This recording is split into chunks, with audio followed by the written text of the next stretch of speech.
অনেক প্রেসক্রিপশানে আমরা দেখি যে অনেকটা 18টা 15টা ওষুধ আমরা এখানে দিয়েছি।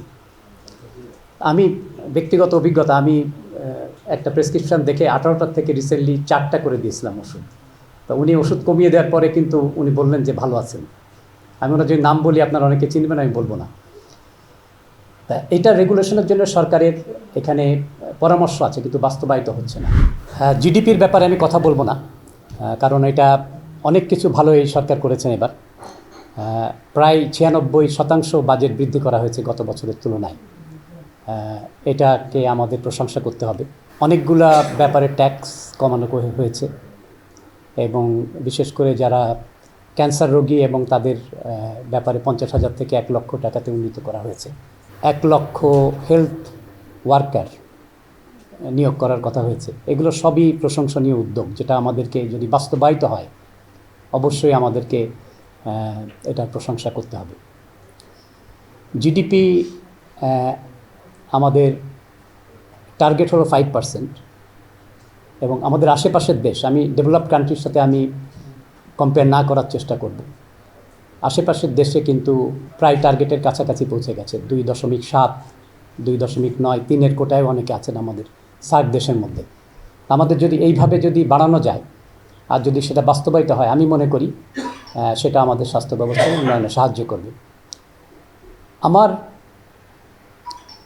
হিসাবে একটা মূল সমস্যা আমাদের এখানে জনবল। এখানে কিন্তু আমাদের শিক্ষিত বেকারের অনেক আমাদের দেশে, কিন্তু এখানে হিসাব দিয়েছেন ডক্টর হক, সেখানে দেখা যাচ্ছে যে 80,000 পোস্ট স্বাস্থ্য ব্যবস্থায় খালি আছে। তা এটার কারণ আমি মনে করি একটা অন্যতম কারণ যে আসলে আমাদের এখানে ওইসব পোস্ট ফিল আপ করার মতো জনবল আমাদের নেই। অনেক কারণ হতে পারে যে আমাদের তৈরি হচ্ছেন না এগুলো ফিল আপ করার মতো মানুষ, বিদেশে চলে যাচ্ছেন। বিদেশে আমাদের হিসাব নাই, কিন্তু আমি মনে করি না যে অনেক বেশি মানুষ বিদেশে চলে যাচ্ছেন, কারণ ওয়ার্ল্ড হেলথ অর্গানাইজেশন কিন্তু আমাদের দেশের নার্স বিদেশে যাওয়ার ব্যাপারে তাদের পারমিশন নাই। তার কারণ হলো যে ওয়ার্ল্ড হেলথ অর্গানাইজেশনের যে টার্গেট আছে, মিনিমাম রিকোয়ারমেন্ট প্রতি 1000 রোগীর জন্যে, আমরা তার 18 ভাগ আছে ডাক্তার, এবং নার্স আছে সবচেয়ে কম। নার্স হলো 12% মতো আছে, যেটা থাকা দরকার। তা সেই ক্ষেত্রে এখানে কিন্তু আমাদের যদি জনবল তৈরি করার যদি ব্যবস্থা আমরা না করি বাজেটে, আমি একটা বাস্তব উদাহরণ দিই। আপনারা অনেকেই জানেন, প্রত্যেকেরই নিশ্চয়ই এলাকাতে গেছেন উপজেলা স্বাস্থ্য কমপ্লেক্সে। এখানে একটা আমাদের তো হিসাবেই কম আছে, সরকারের কাছে যে হিসাব দিয়েছি বা আমাদের সরকারি হিসাবে, কিন্তু একটা অংশ আছেন যারা গ্রামে থাকতে চান না। তারা সই করেন, করে চলে আসেন, বেতনটা চলে যায় অ্যাকাউন্টে। এটা শুধু তাদেরকে দোষ দিলে চলবে না। কেন ডাক্তাররা গ্রামে থাকতে চাচ্ছেন না? কারণ এই কারণটা আমাদেরকে দেখতে হবে, এবং সেইটুকু অন্তত যদি মিনিমাম সুযোগ সুবিধা না দেওয়া হয়, তাহলে কিন্তু এখানে আমরা বেশি ফোর্স করলে কিন্তু টেকনোক্র্যাটস তারা কিন্তু বিদেশে চলে যাবেন। বিদেশে কিন্তু ডাক্তারদের সারা দুনিয়াতে কিন্তু ডিমান্ড আছে। তা এই জন্যে আমাদেরকে যে এই জনবলকে যে তৈরি করার জন্য আমাদেরকে বাস্তব পরিকল্পনা নিতে হবে, যেটা কিন্তু আমি এই স্বাস্থ্য বাজেটে এখানে দেখতে পাচ্ছি না।